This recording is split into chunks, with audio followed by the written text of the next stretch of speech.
second pick in the 1992 NBA draft, the Charlotte Hornets select Alonzo Mourning from Georgetown University. Our Snubs 25 list is winding down, as there are only 2 players left on our list.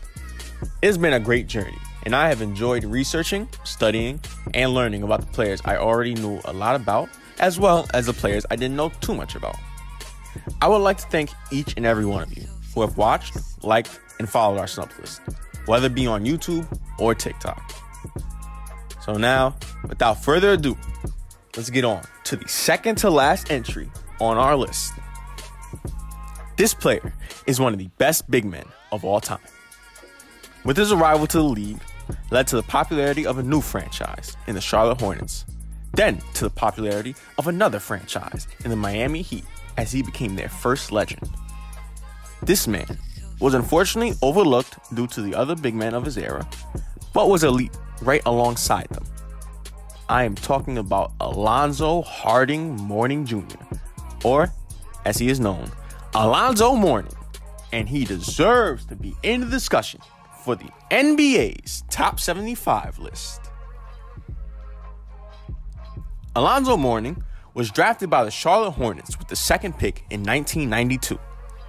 The Hornets had only been in the league for 4 years at this time and hadn't had any success. With Alonzo Mourning's arrival, changed all of that. Zoe, as he was called, had so much talent and skill. He was a great scoring big man that was dominant in the paint as well as shooting from the mid-range. He was a fantastic post scorer and shooter, using a variety of skills when backing his matchups down. He was a rebounding machine and a beast on defense, being one of the best defensive big men of all time and one of the best shot blockers of all time. He made his impact immediately as the Hornets' best player in only his rookie season, as he averaged 21 points, 10 rebounds, and 3.5 blocks. He led them to the playoffs for the first time in their franchise's history. He was second in Rookie of the Year, only because there was a center who was drafted ahead of him with the first pick and was just a little better than him that year, and that player was Shaquille O'Neal. Zoe's incredible rookie season did not stop in the regular season, as once he got to the playoffs, the Hornets faced the Celtics in the first round, and he averaged 24 points, 10 rebounds, and 4 blocks. But that's not the best part. That came when he hit the most important shots in Hornets history. As in Game 4, Alonzo made the game-winning jump shot to beat the Celtics and send the Hornets to the semifinals. And this was all in just his rookie year.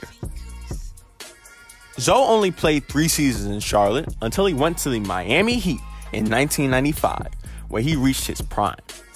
Miami was similar to Charlotte in terms of only being in the league since 1989.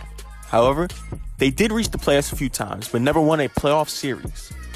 That changed with the arrival of Alonzo Mourning as well as his co-star, Tim Hardaway.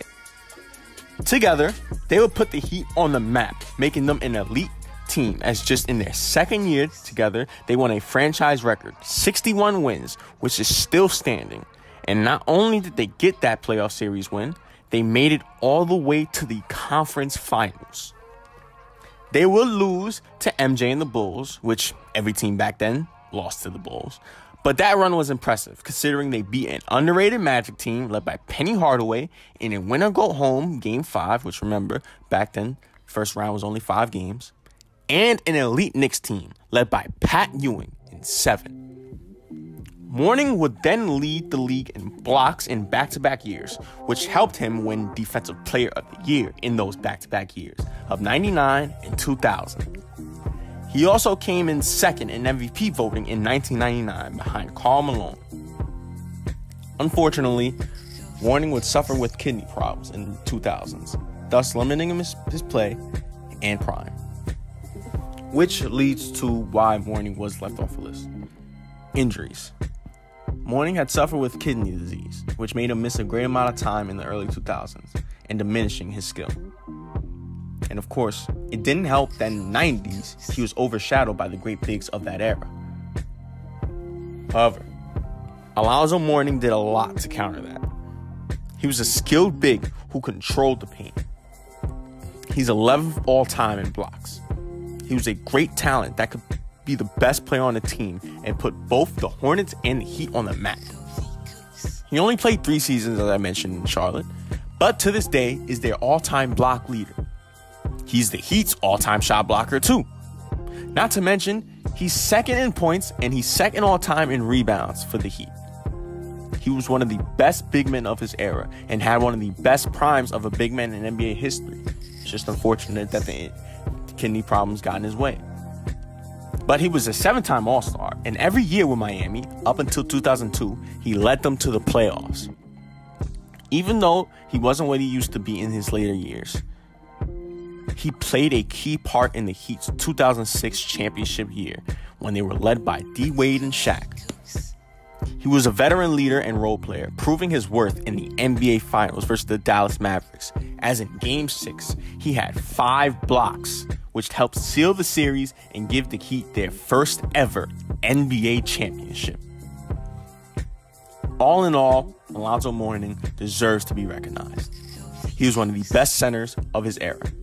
He was the best player of 2 franchises when he played and helped make them relevant in the NBA. He's an all-time great shot blocker, leading those same 2 franchises all-time in blocks. And he is one of the most skilled big men of all time. So, what do you think?